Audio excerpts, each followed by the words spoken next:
रौनकपुर नाम के एक शहर में राजा रौनक सिंह का राज हुआ करता था। वो हमेशा अपनी प्रजा के हित में कार्य किया करते थे। वहाँ की प्रजा बहुत खुश रहती थी। एक दिन गिद्ध आकाश में भूतिया पेड़ के बीज लेकर उड़ रहा था। जैसे ही गिद्ध रौनकपुर पहुँचा तो उसके मुंह से एकदम बीज रौनकपुर के बीचों बीच गिर गया।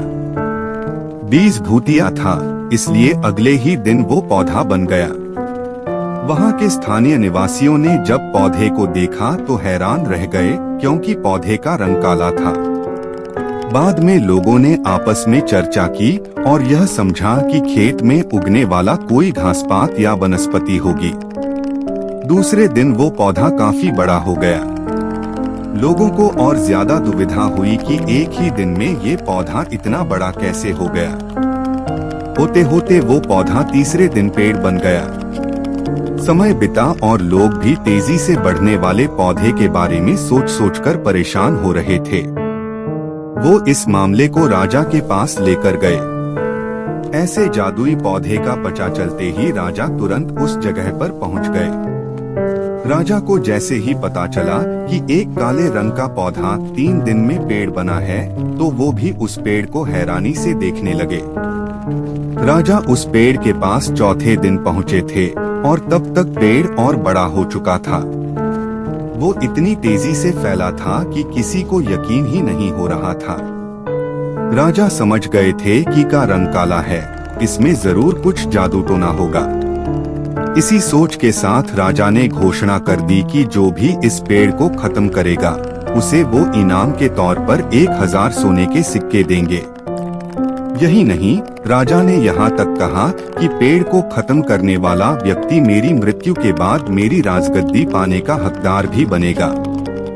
इतनी बड़ी घोषणा सुनने के बाद हर कोई पेड़ खत्म करने के लिए अपना दिमाग लगाने लगा।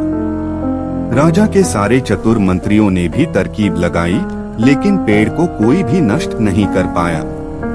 किसी ने पेड़ के आसपास आग लगवाई तो एक मंत्री ने उस भूतिया पेड़ को हाथियों तक से खिंचवाया, लेकिन पेड़ को कुछ भी न हुआ।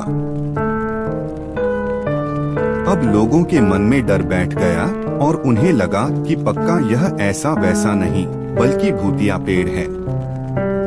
तभी उस गांव के एक समझदार व्यक्ति को राजा की घोषणा का पता लगा।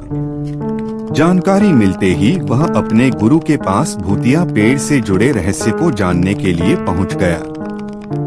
गुरुजी ने अपनी ध्यान की शक्ति को एकत्र करके देखा और उससे पूछा, क्या तुम पेड़ को खत्म करना चाहते हो? समझदार व्यक्ति ने जवाब दिया, हाँ गुरुजी। सब उससे परेशान हैं।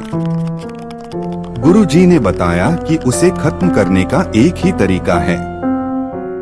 इसके लिए तुम्हें उस पेड़ के आसपास नमक डालना होगा। इस तरकीब के बारे में जानते ही वो व्यक्ति तेजी से राजा के पास गया और कहा कि इस पेड़ के आसपास आपको नमक डलवाना होगा। ऐसा करने पर ही यह पेड़ खत्म होगा। राजा ने अपने सैनिकों को ठीक ऐसा ही करने को कहा। सैनिकों ने मिलकर पेड़ के चारों ओर खूब सारा नमक डाल दिया। नमक डालने के एक दिन बाद ही पेड़ का आकार कुछ कम हुआ। होते होते 5वें दिन तक पेड़ एकदम छोटा हो गया। उसके बाद गलकर वो गायब ही हो गया। उस व्यक्ति की तरकीब काम कर गई और राजा ने खुश होकर उसे इनाम की 1000 सोने की मोहर पहले दी। उसके बाद एक पत्र दिया जिसमें लिखा था कि वो राजा के मरने के बाद उनकी गद्दी को संभालेगा। वो समझदार व्यक्ति खुश होकर अपने घर चला गया। कहानी से सीख, ऐसी कोई मुसीबत नहीं होती जिसका समाधान न किया जा सके। जरूरत है तो बस धैर्य और समझदारी की।